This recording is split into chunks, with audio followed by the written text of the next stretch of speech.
大家好，欢迎来到小样的移动城堡。前几天有位网友问我啊，说他买了辆房车，净水箱说180升，实测110升，有没有问题？我说啊，实话说，净水箱虚标啊，这个问题由来已久。随便举两个例子，馒头帮180升的水箱，实测126升。那我的净水箱呢，标称80升，已经够小的了啊，实测才勉强70升。但是我说您这个110升还是有点离谱啊。那我这么一说呢，这哥们儿就打开了话匣子，说这啊只是其中之一。太阳能给少装了200瓦，让他看出来了，对方给补上了。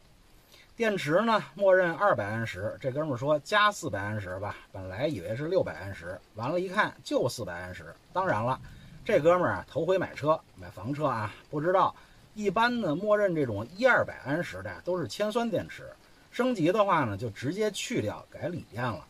那这一点呢，应该是双方没有沟通清楚。但是厂家呢说给配108升的冰箱，居然只有85升，这个实在就说不过去了啊。听到这儿，您是不是挺气愤呢？不过啊，偷工减料只是一部分。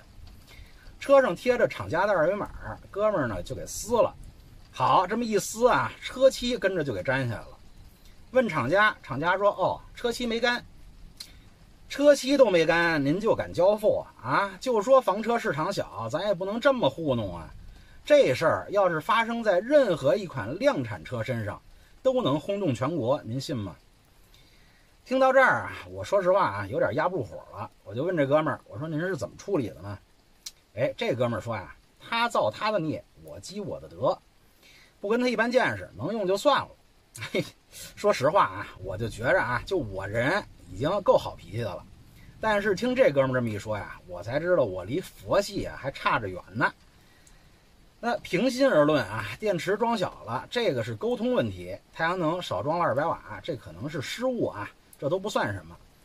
但是净水箱少了1/3以上，冰箱少了23升啊，油漆未干，这3点遇到一个啊，咱们都可以说算了。3个搁一块儿，这是不负责任还是欺负人？厂家必须应该说清楚。而且这车还是个老牌子，这哥们儿啊特别仁义，说厂家名啊您就甭提了，别把您就是我老花，别把我拉下水。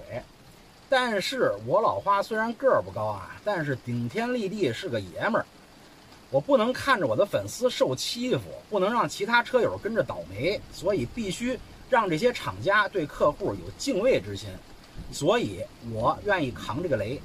这个厂家就是爱旅途。我一直啊对爱旅途这个品牌啊有好感，说实话，老牌子，低价格，配置实惠，但是这回好感一次性败光。当然了，我手头啊只有这位网友的一面之词，我也没法去验证，但是我相信这位网友。如果不属实的话，爱旅途你可以出来辟谣，我愿意连续3天公开道歉，免费给你们做1个月的宣传。但是如果这里边任一项是真的，爱旅途必须给出一个让车友们满意的解释，但是千万别说客户没找，找了肯定改。现在的问题是，要么就是你们出厂的检验太糙，要么就是缺斤短两，欺负老实人。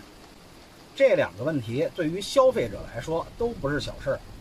好，今天就这么多，不是有那么句话吗？事儿越大，话越少。好，小样的移动城堡，咱们下期再见。